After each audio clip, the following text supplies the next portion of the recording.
All right, what's good, y'all? We're kicking off our next project. Those of y'all in class already got this, but for those who weren't in class that day, our next project is the chess set project. And some of the skills that we're going to be talking about are reverse engineering, standard parts, and sub-assemblies.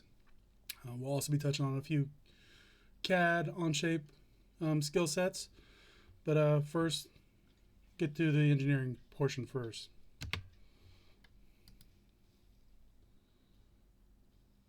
So, first off, what is reverse engineering? It's basically taking an existing process or a product, looking at it, figuring out what it's used for, what the different components are, and then trying to recreate it and or improve upon it. A lot of times in the engineering world and product design, it's used to speed up producing a new and improved version of a competitive product. So, um, you know, a lot of people will use stream decks for streaming where you can push the different buttons, relatively expensive. You go on Amazon, you go on Temu or Wish.com or one of those other sites, and you might find a different brand, a quote unquote knockoff, that's got the same abilities, maybe even improved a little bit at a cheaper price. As a matter of fact, I talk about Stream Decks. The one I use is a knockoff brand. It's got a few more options than what I have on my old Elgato version. Another thing, so probably take it a little bit more personal for my high school students here. I know a lot of you all, I'll put Wii on here. Should have been Nintendo Switch, the Joy-Con. So imagine you want to make your own colorways. Typically they come in red and blue, the Mario colors. I've seen some black ones. I've seen a couple of white editions. But say you want a green and gold version. You're thinking about Zelda, or pink. You want to make your own Kirby edition. Hard to find? Well, you can reverse engineer them. Take it. They're essentially just screwed in. Take the time, measure it. Where are the holes? Design it in CAD. Change it to a different color. Print it in new PLA. And there you go. You've got your own custom pair. So, here's a little bit more of a visual. So, again, what is reverse engineering? You take your physical product. So, in this case, it's got a picture of an iron. You look at what are the dimensional details. Where are the screw holes? Where does the knob go? What about the cord? The different electrical components. Once you've got all that details drawn out, you create your 3D model. You then compare it versus the physical model. You print it out. Hey, did what I make in onshape and 3D print look exactly like what I wanted it to do? If you want to make some changes, some tweaks, maybe in the case of this iron, the knob is too big, or the button's in the wrong place for you, or you like it somewhere better. Move it a little bit, get it dialed in, and then you create your manufacturing drawings, give it off to the manufacturing organization so that way they can mass produce it. Same thing again, back to the Nintendo Switch Joy-Cons. You get the original ones, you measure out where's the A, B, X, Y, LR buttons, all those good things. You create your 3D model, print them out, compare them. If you were going to mass produce it, then you create your manufacturing drawings, and then you give it off and manufacture it. If you're just doing it for yourself, you compare it with that in physical model. Hey, everything's lined up. Put the components in, have at it. Now you've got your own pink or Zelda colorway, or whatever color or design your heart can imagine. Next concept, standard parts and sub-assemblies. So, standard parts, these two concepts, standard parts and sub-assemblies, oftentimes get confused. They're very similar. Standard parts typically are a little bit smaller. They're components that are the same across multiple assemblies. So, nuts, bolts, washers, screws, things like that are very common for components that are used across multiple assemblies. In year 2 of my engineering class, we do some projects throughout the year with our VEX parts. Those rails, light sensors, things like that are standard. And so you can make them in CAD once and then use them across all your different builds. In the case of the VEX parts and a couple, a lot of other screws and bolts, nuts and bolts, there are parts libraries that you can download and attach to your CAD programs.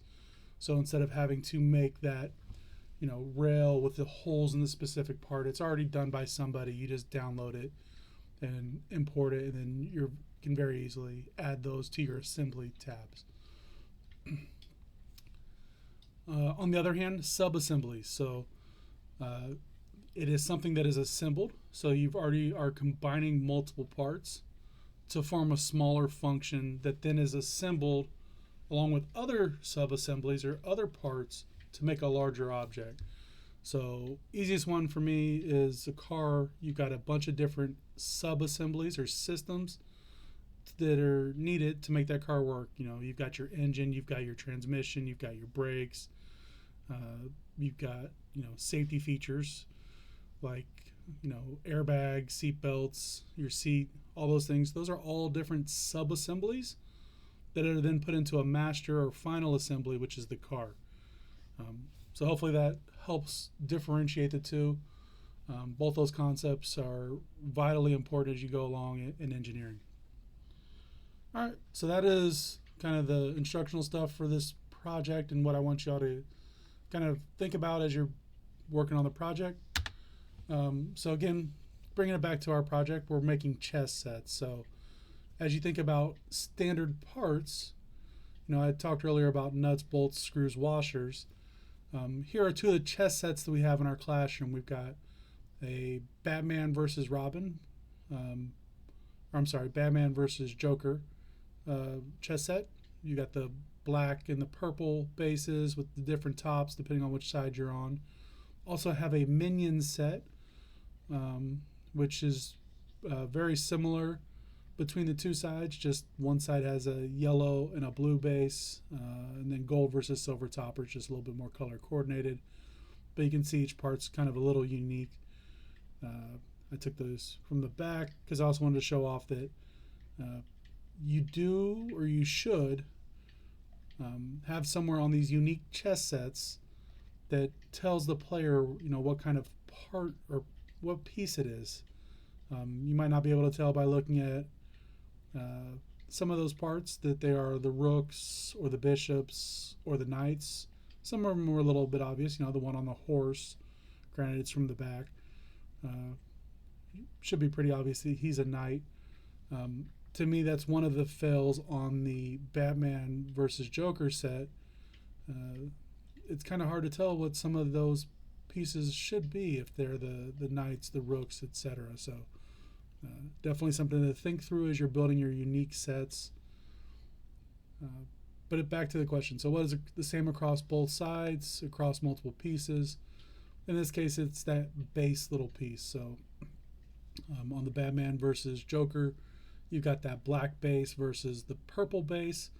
If you look at the actual shape and you don't think about the colors of the paint job, they're the exact same piece. It's a standard part.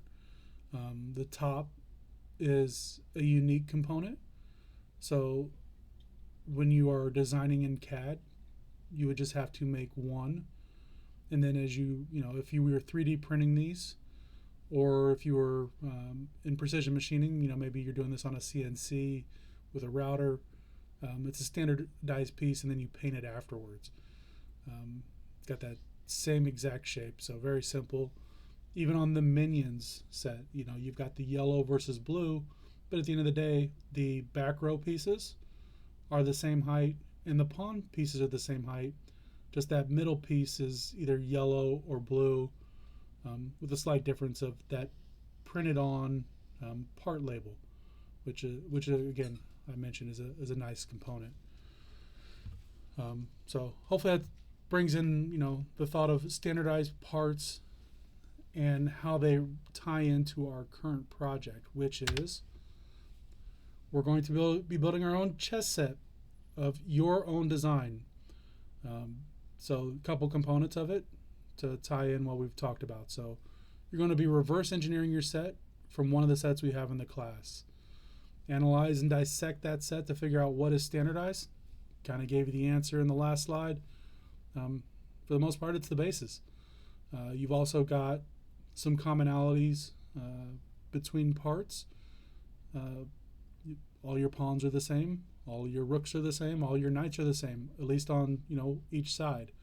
You might have like the Batman versus Joker. On the Batman side, your pawns are, we'll go back a slide, got a little Batman logo. And on the other side, on the Joker team, you've got the Joker top, the Joker hat top. So standard, but not necessarily standard across all parts. For those standard parts, you're going to want to measure them. What are the diameters? What are the heights, the widths? Everything that's going to make it easy for you when you get into CAD, into Onshape, to make that standard part quickly, easily, and be able to move on to the non-standard pieces. Think in the real world, time is money. If it's going to take you an hour, 2 hours to figure out how to make that base because you're freewheeling it, that's not as productive as if you can just go, okay, hey, I need a circle. It's going to be 1.5 inches diameter, 1/4 of an inch high. On top of that is another circle, another circle. These are the measurements, done in a couple minutes. And I'll walk you through that here in a few minutes. Once you've done that, and this detail should be in your engineering notebook, so you'll sketch those standardized subcomponents in your notebook. You'll then sketch your idea for each of the non-standard components. So again, that's your tops on your chest piece. And this could be anything. Do you want to do, say you're a sports person. Do you want to do, one conference versus another, Big 12 versus the SEC, or the Big 10 versus the ACC? We just had the national championship game. Maybe you want to do Ohio State versus Notre Dame, and you've got some different ideas, Leprechauns up front versus Buckeyes, and your Kings are, Lou Holtz versus, Woody, whatever it might be. Not Woody from Toy Story, but those who are Ohio State fans know what I'm talking about. Maybe you want to do video games. Again, whatever you want to do, that's your place to shine and give your own design on the top. Again, sketch it, but make sure it's going to be something you can kind of do in Onshape, because we're looking to see those Onshape skills as well. Once you've got your sketches of both your standardized subcomponents and your tops, just your ideas, you're going to create those 3D models in Onshape. Each component needs to be a unique Part Studio tab. So your pawn base should be one tab, your back row base should be another tab, your pawn top should be a tab, your rook tab should be a tab, etc., etc., etc.